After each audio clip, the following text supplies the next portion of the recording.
semuanya teman-teman, selamat datang di Musden. Aku sekarang lagi bersama Dokter Novi nih. Halo dokter. Halo. Dokter, mau nanya sedikit dok? Iya. Boleh ya? Ya. Nah, Dokter Novi ini tuh mengajar di bagian apa sih dok di FKG Obstopo ini? Oke. Perkenalkan, nama saya Dokter Novi Kurniati, SPRKG. Saya mengajar di Departemen Radiologi. Oke, baik dok. Untuk di bagian radiologi itu ada berapa dosen atau dokter yang mengajar dok? Oh, di Departemen Radiologi itu ada 2 dosen, Dr. Sandi Pamadia sebagai kepala departemennya dan saya sendiri sebagai sekretaris departemen. Gitu. Ya, siap, baik dok. Untuk yang dipelajarin di bagian radiologi itu tuh apa aja sih dok? Oke. Maupun di klinik maupun preklinik. Oke, radiologi itu sendiri sebenarnya adalah ilmu ya yang mempelajari mengenai pemanfaatan sinar X di kehidupan sehari-hari terutama di bidang medis gitu. Jadi kalau di sini kan di dokter gigi itu dibagi 2, ada yang preklinik yaitu yang jenjang S1 dan yang klinik yaitu jenjang profesi. Kalau di jenjang S1 itu biasanya kita mempelajari awal-awalnya dulu tentang si radiologi ini. Radiologi itu kan berkaitan erat dengan radiasi. Jadi pertama itu biasanya yang diajarkan adalah dasar-dasar radiasi, terus udah itu teknik-teknik radiologi apa saja yang dipergunakan gitu ya, modalitasnya apa aja, terus fungsinya di pelayanan kesehatan seperti apa gitu ya, medisnya seperti apa, terus anatomi atau organ-organ apa saja yang bisa kelihatan menggunakan pemeriksaan radiologi itu sendiri. Sedangkan kalau di jenjang profesi atau jenjang klinis itu sudah lebih kepada aplikatifnya sendiri teknik radiologi itu di medisnya. Jadi misalnya saat pasien datang kita lakukan pemeriksaan radiologi, lalu dilihat apa saja yang kelihatan dari foto-foto rongsennya tersebut, apakah ada abnormalitas atau ada hal lain yang harus diperhatikan.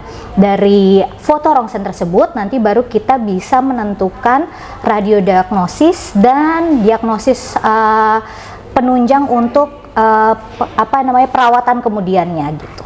Wah, seru juga ya dok ya radiologi ya dok. Jadi kan kita bisa tahu nih ya dok kalau misalkan di dalam mulut kita tuh ada apa aja sih gitu yang tidak terlihat ya. Betul. Kan secara kasat mata gitu.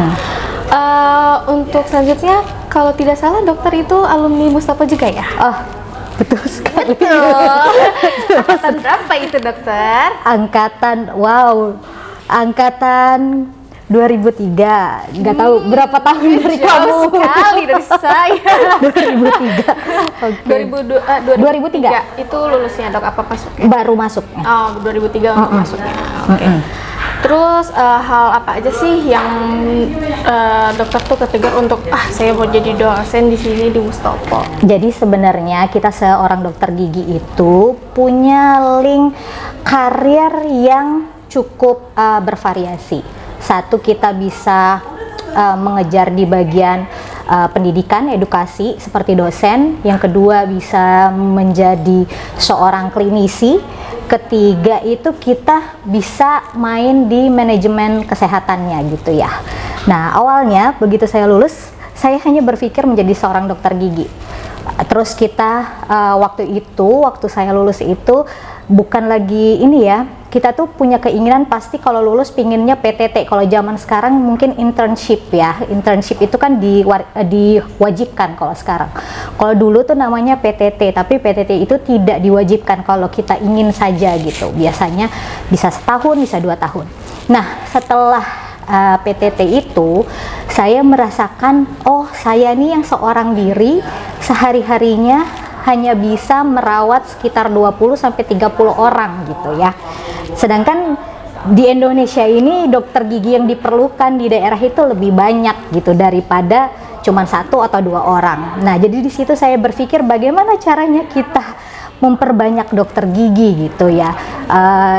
istilahnya saya yang satu ini hanya terbatas bisa menolong orang. Bagaimana kalau saya memberikan ilmu saya ke mahasiswa-mahasiswa atau calon-calon dokter gigi lainnya, biar mereka yang membantu saya menolong orang-orang lain. Jadi kan dari 1 orang saya sebarkan ilmu saya ke 20 orang, 20 orang itu mungkin bisa Nyebarin lagi ya. menyebarkan lagi dan bisa membantu orang yang lebih banyak gitu.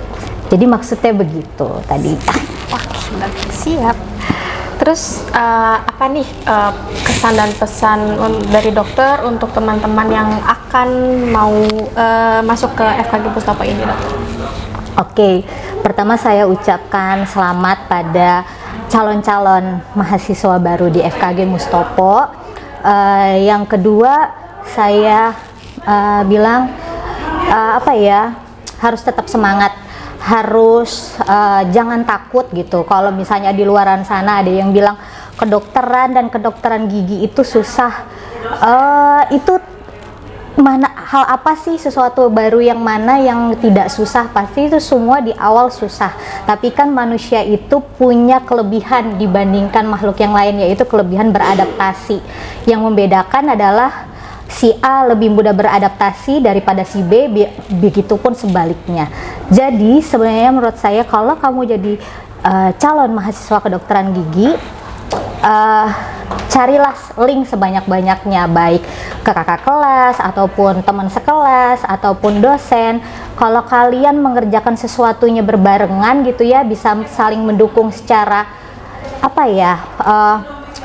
teknis, secara spiritual dan mental, itu semuanya lebih mudah dijalani gitu.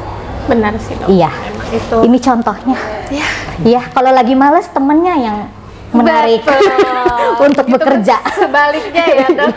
Iya, Harus gitu. saling menarik dan harus saling membantu sebenarnya. Iya. Gitu. Oke, terima kasih, Dok. Terima kasih, semoga Sama-sama. menyemangati calon-calon mahasiswa yang lain. Oke, terima kasih.